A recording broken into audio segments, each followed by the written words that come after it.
Guys good morning. सुबह की good morning देख सकते हैं। बहुत पूरी रात यहाँ बारिश हुई है और इस समय बज रहे हैं 6:30। पूरी सुबह से कल सुबह से बारिश कंटिन्यू बनी हुई है और अभी चलते हैं, देखते हैं बारिश बंद है कि नहीं है। मैं उठी हूँ 5:30 बजे, इस समय बज रहे हैं 6:30। चाय वाय मैं पी चुकी हूँ और घर में इतनी गंदगी मची है, क्या बताया जाए।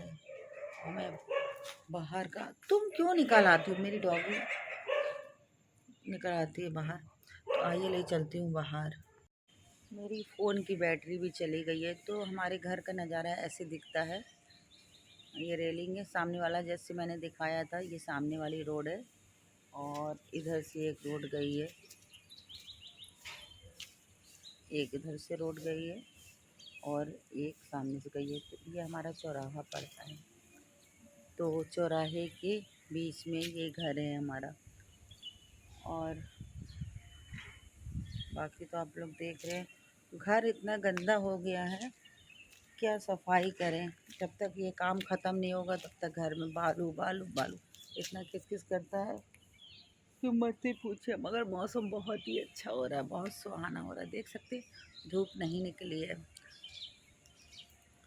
और मेरी पलंग यहाँ चली आई है, बीच में पड़ी रहती है। जो हम लोग शाम को कभी कभी यहाँ पे बैठते हैं तो थोड़ी देर लगता है कि यहीं पे बैठ जाएं, क्योंकि बहुत ही अच्छा लग रहा है। बाहर का मौसम देख सकते हैं, कितना ही अच्छा लग रहा है।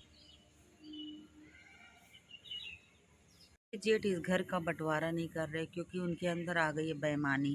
बेईमानी ये आ गई है, अब देख सकते हैं कि यहाँ से वो चले गए हैं, अपनी बेटी के यहाँ जाके रह रहे हैं, दोनों हस्बैंड वाइफ, मतलब जेठ जेठानी। और बंटवारा नहीं करना चाहते, और बंटवारा कर दे तो सब लोग अपना अपना बनवा लें। मगर यहाँ कंपटीशन चल रहा है, कौन बनवाए कौन नहीं बनवाए। तो इसी कंपटीशन के वजह से ये घर एकदम जर्जर हो गया है, कोई बनवाना नहीं चाहता। हम लोग भी ऐसे ही रह रहे हैं। ये ऊपर हम रहते हैं तो देख सकते हैं, हमने दिखाया है, ये एसीपी लगा है। मैंने यहाँ पे बरांडा था, तो बारिश होती थी तो पूरा पानी अंदर चला जाता था, यहाँ से बंद नहीं था, ये खुला हुआ था। तो उसके वजह से मुझे ये एसीपी से कवर करना पड़ा कि पानी अंदर ना जाए। और अगर बंटवारा ही हो जाता तो अपना लेके हम लोग बनवा लेते कहीं दूसरी जगह, क्योंकि मुझे यहाँ का माहौल बिल्कुल अच्छा नहीं लगता, बिल्कुल भी नहीं अच्छा लगता। एक सुकून वाली जगह पे जाना चाहते हैं, और यहाँ तो मुझे बिल्कुल भी अच्छा नहीं लगता। सही बताए तो मजबूरी में बस रह रहे हैं हम लोग। देखो, नीयत ख़राब है, अगर देंगे नहीं देंगे, सब ऊपर जाके भरेंगे, वो ऊपर जाके भरेंगे सब। उनकी नीयत नहीं है देने की। अगर देने की नीयत होती तो वो अपनी बीवी के नाम से क्यों करवा देते। उन्होंने मेरी सास को बहुत बड़ा धोखा दिया है, क्या ही बताएं। जीते जी उनके कहते रह गए कि कर देंगे कर देंगे कर देंगे। वो भी, हमारी सास ने भी हमारे साथ बहुत गलत किया। गलत ये किया कि अपने जीते जी उनको करवा देना चाहिए था दोनों बच्चों के नाम से। कौन किसका होता है। अभी लड़ाई झगड़ा हुआ था हमारे घर में, बहुत ज़्यादा हो गया, तो मेरे से तो नहीं होता क्योंकि मैं बोलती नहीं हूँ ज़्यादा। मेरे जेठ का बड़ा लड़का है और बहू, उनकी वजह से लड़ाई हुई थी इस घर में बहुत ही हमारे। और इन लोग को अभी भी ये चीज़ समझ में नहीं आ रहा। और मेरी जेठानी जो है ना, भूत प्रेत, उनके ऊपर भूत प्रेत रहता है। यानी मेरे को लगता है 10 साल हो गए होंगे, 10 साल से ज़्यादा वो वहाँ पे जा रही होंगी, क्या कहते हैं, मस्जिद। मस्जिद में जाती हैं, भागती हैं, उनको सुकून मिलता है वहाँ पे जाने से। ठीक है, उनके ऊपर भूत प्रेत है, तो इसलिए छोड़ के यहाँ से भागी हुई। इस घर पे भूत प्रेत, अगर इस घर पे भूत प्रेत होता तो हम लोग को भी लगता।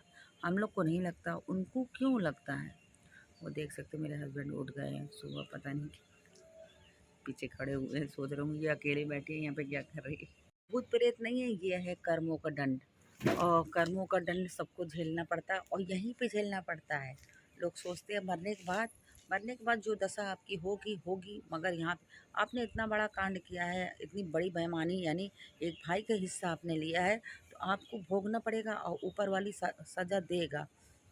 वो बहुत बुरी तरह देगा आपको सज़ा, और दे रहा है, भोग रही हो, अपना घर रहते हुए घर छोड़ के दूसरी जगह रह रही हो, बेटी के घर रह रही हो, इतना बड़ा घर ओके, अब यही देख लो। और दूसरी बात देख सकते हैं, हमको निकालते निकालते इस घर से, मतलब इतनी लड़ाई लगवाती थी, इतनी लड़ाई लगवाती थी, अपना करती थी, अपने बहू बेटे, बड़े बहू बेटे से लड़ाई करवाती थी, यहाँ तक कि लड़ाई थाने तक पहुँच चुकी है, समझ लीजिए, पुलिस केस तक हो चुका। मैंने नहीं किया था, इसकी बहू ने किया था। और इतनी लड़ाई होने के बाद से जाके पुलिस को बुला के ले आई इनकी बहू। तो वो इतनी चतुर है, मंथरा है, सबसे बड़ी मंथरा है वो। जैसे मेरी जेठानी, 3 लोग इस घर में एक जैसे हैं, और जो जेठ हैं वो तो धृतराष्ट्र बन गए हैं। शकुनी वाला खेल खेल के पासा मतलब डाल के अब धृतराष्ट्र बन गए, यानी आंखों पे पट्टी डाल रखी है, कोई कुछ भी करे, हम मर जाएंगे तो हमारे बच्चों के नाम से ही होगा प्रॉपर्टी, और बना के रख लिया होगा प्रॉपर्टी, वसीयत तो बच्चों के नाम से, इसीलिए तो नहीं बंटवारा कर रहे हैं। यहाँ तक कि खुद जो इनके बेटे हैं आपस में नहीं बनती, 2 बेटे हैं और आपस में नहीं बनती दोनों की। छोटी वाली बहू इनकी बहुत अच्छी है, समझदार है, तो उससे बनती नहीं इन लोग की, उसका नेचर सही है। मगर बड़ी बहू इतनी खतरनाक है कि क्या ही बताएं, मंथरा, एकदम मंथरा। तो अब देखिए क्या होता है इस घर का। के लिए बहुत कुछ है, पर ब्लॉग हो रही है लंबी, और मेरे फ़ोन की बैटरी भी जा रही है, 10% बची हुई है। तो चलें हम रूम में। तो आप लोग मुझे बताइएगा कि मुझे क्या करना चाहिए, ये घर हमें मिलेगा कि नहीं मिलेगा, क्योंकि जिसकी नीयत में खोट है और मेरी जेठानी के नाम से है, तो इसमें हमें क्या करना चाहिए। तो आप लोग मुझे राय ज़रूर दीजिएगा, मुझे कुछ समझ में नहीं आ रहा। तो चलते हैं, bye bye, take care, love you. Full blog watch कीजिएगा और कमेंट में आके मुझे ज़रूर बताइएगा जो चीज़ मैंने पूछा है आप लोग से। तो रखते हैं।